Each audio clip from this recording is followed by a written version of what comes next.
Hi, it's Wendy again. Today is wow, that's terrible. I could have did that before I started filming. Today is Monday, January 4th. Happy New Year's. I'm just gonna read another story. That's what I does. I read stories. This story is called Moving and How to Answer. Moving. It's two-piece. After a long time, too long actually, she has done it. She has become the first to end what we all know to be an almost hereditary malady. She has endured more than necessary, but has left in such a position that she won't ever need to return. Ever. But first it took a slap, then an apology, then another blow and swollen lips, then another apology, then another hit, then fancy sunglasses, and another apology.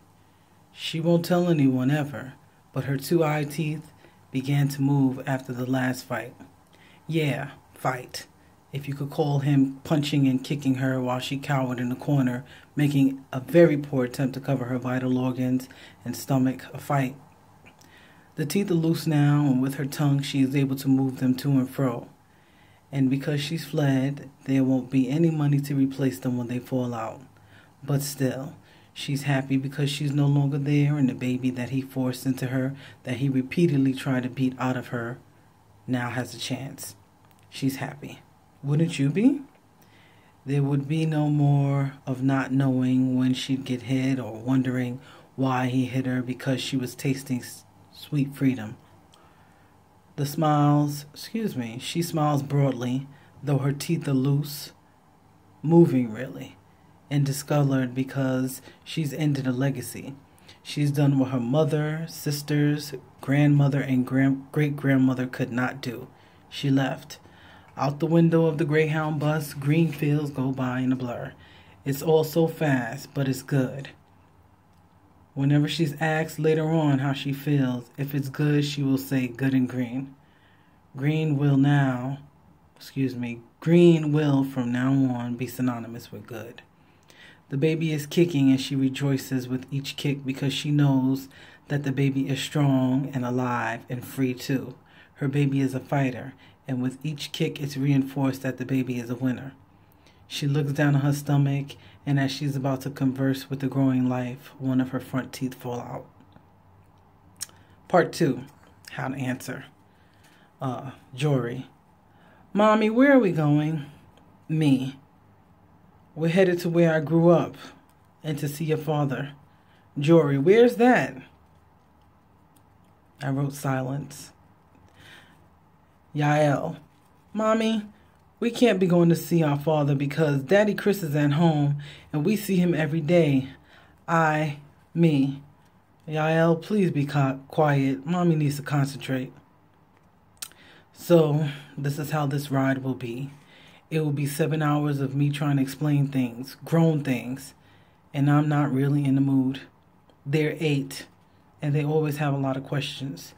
Jory speaks differently now. He has a new mouth because of the surgery.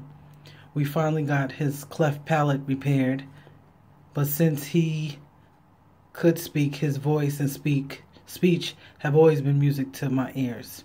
When he sees his father for the first time, we'll both thank him for the years of teasing and the pain of it caused by that cleft. Yael has what doctors call a lazy left leg. It somewhat drags. We'll thank him for that too. Chris and I work on her leg every morning and every night, massaging and stretching it. These two 8-year-olds are my little turn page. Warriors. So between the speech and physical therapies, it is my duty, my privilege, and my honor to be their mother. We're driving to see their father, James, who is now dying of stage 4 rectal cancer. It will be something for me to see him physically weak, laying down in the hospital bed, though I now know that all those times he beat me, he was at his weakest. I look in the rearview mirror at my 2 angels, my 2 gifts, and know that they have a right to know what and where they really come from. I just wish that this would have come later, or not at all even. To me, it's too much for an 8-year-old to process and understand. But yes, they do have a right to know. On this ride, I guess I have to tell them. They deserve to know and see what they had the privilege not to become, and also the privilege not to deal with.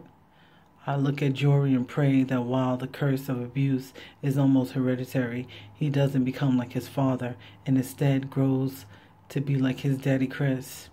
I also pray that Yael is stronger than me and has the sense and confidence to leave after the first blow, should there ever be one.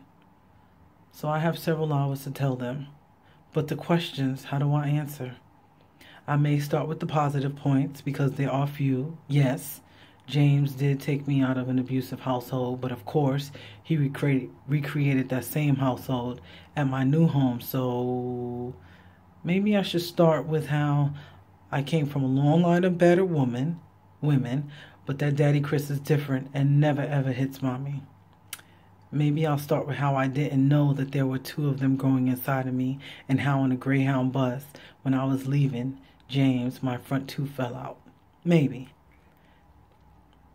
My lips are so dry. Maybe. But what I won't tell them is how on numerous occasions I cowered in a corner trying to cover my head, neck, and stomach as he would punch and kick me. No, I won't tell them that.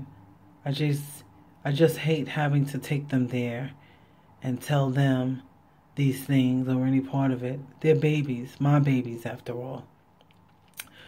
While I'm unsure of what I might tell them, I will tell them that because of some sad things, Daddy Chris was brought into our lives and he loves us all very much. Yes, I will tell them that.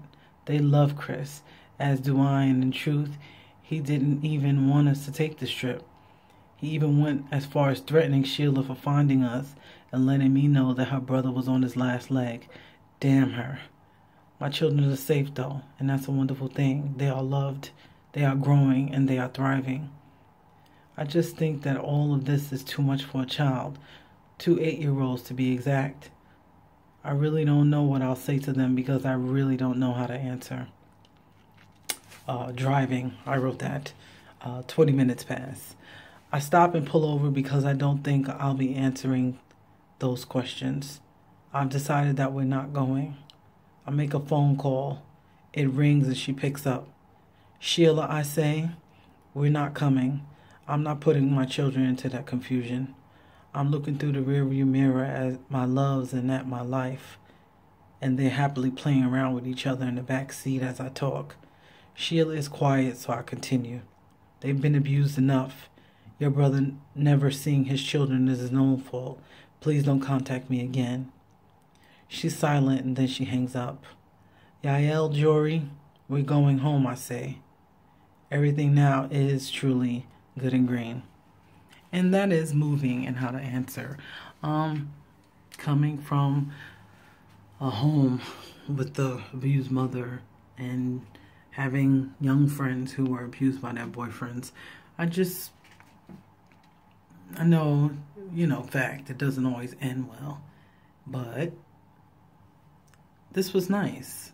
I used to be in love with a man named Chris, so I had to put him in a daddy figure because I imagine that he would be loving like that to somebody who was broken and he could help fix them. Not all the way because you have to fix yourself, but I imagine that he was capable of loving and building and helping somebody see their greatness. It is what it is. Tell me what you think. Have a good day, everybody. Bye-bye. And no, I didn't perm my hair. I just flat ironed it. And it's so dog thin, but that's my hair. Bye.